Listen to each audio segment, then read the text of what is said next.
I'm Freepod host Alan Wenzel, and I'm pleased to host this week's in-depth interview with Tim and Charity Heiden from Freeport. They're joining me today to talk a little bit about the beekeeping enterprise they've started at their home just north of town. First of all, Tim and Charity, thanks for joining me today. Thanks for having us. Yes, thank you.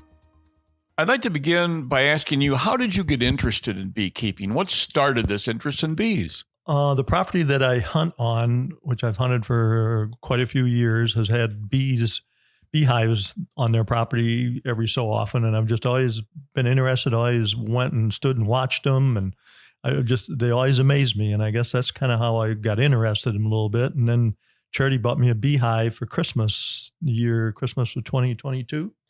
2021, Christmas of 2021, she bought me a beehive and I did a lot of reading on it. And that's where it all got started, I guess. So 2021, 3 years later, you've got an operation going here, Tim.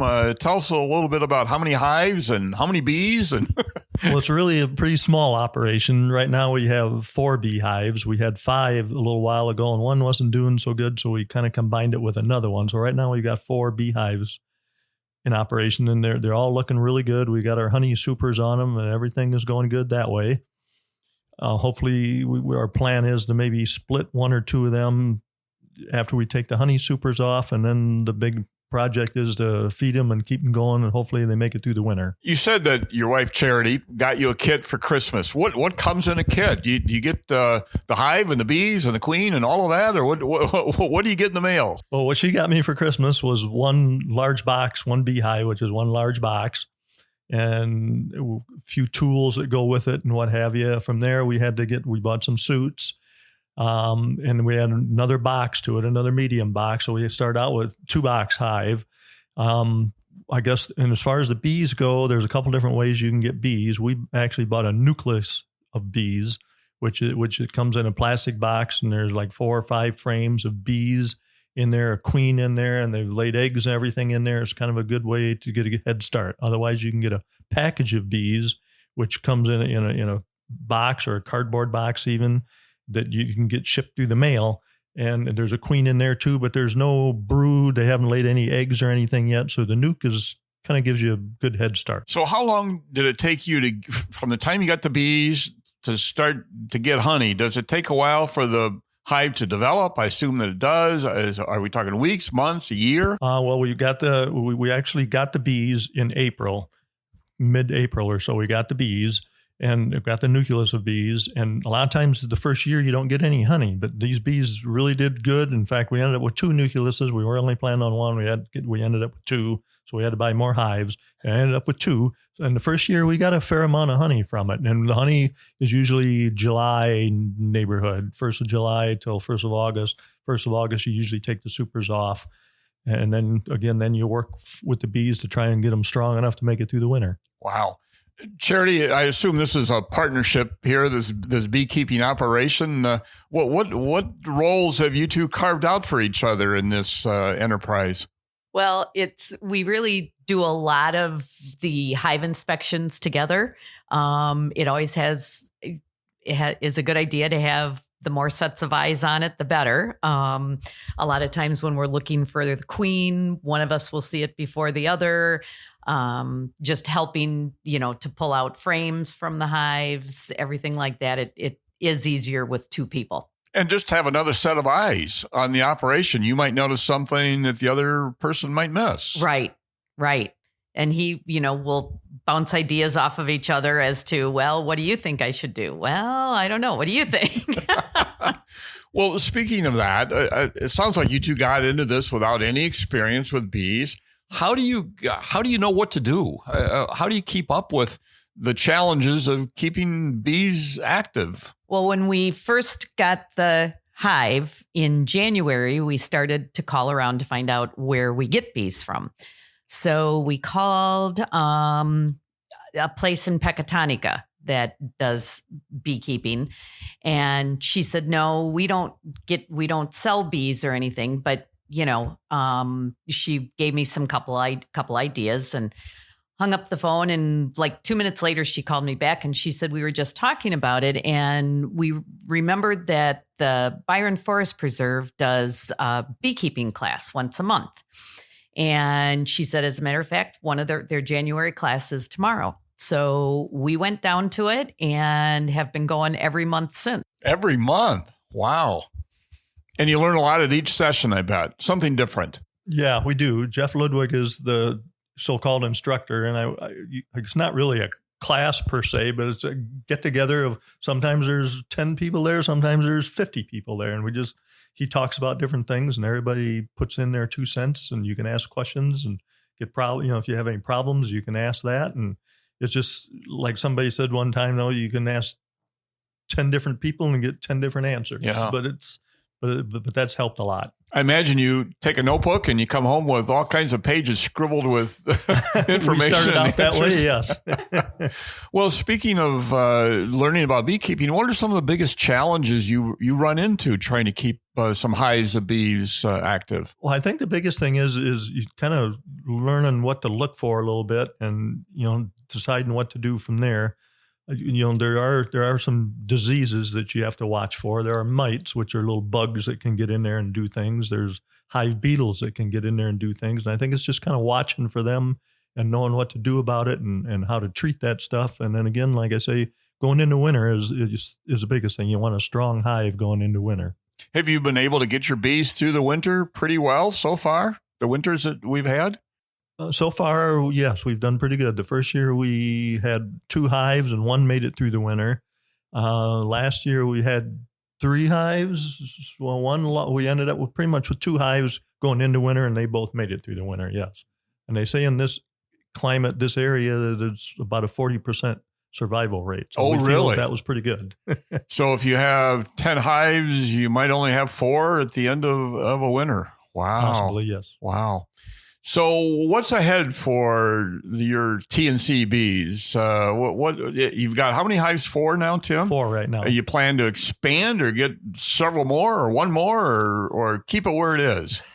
Well, next week sometime we're probably going to take the honey supers off, and then going to look inside those hives a little closer and see once. But I think we've got at least 1 hive we need to split, and then that'll give us another hive. Now, what does that mean? Split a hive? What does that mean? If a hive gets too many bees in it and not enough room, they'll swarm. They'll leave, and about half the bees or so will usually go and take the queen with it. So then you end up with a small hive, small amount of bees, and no queen. Sometimes they'll make a queen themselves and do it that way, but it depends on how much time they have for winter. So we'll split one. We'll actually get another queen, and then take some of these bees out of the one hive and just start a new hive with it. And you'll have enough time before winter to get that established, you hope, and we hope get so, through. Yes. Mm-hmm, mm-hmm. So there's always something happening. What have been some of the biggest rewards for you as beekeepers? Just we probably go out about every day and just look at the bees and see what they're doing, and just it amazes me what fantastic creatures they are. And if we did nothing with them, they would probably figure it out. But it's nice to be able to take care of them. And we love walking around the flowers in our yard and our neighbor's yard and seeing the bees on the flowers and knowing that, they're helping us and we're helping them. Mm-hmm. Yeah. You got a hand in that. Yeah. And all of your friends receive honey and lip balm. And tell us a little bit about some of your products. Well, the first year we had a fair amount of honey, not a lot, I guess, but we gave most of that away to friends and family and what have you. And then the next year we kind of did the same thing, gave some away, but we also started selling some, just putting that money, we call it our honey money.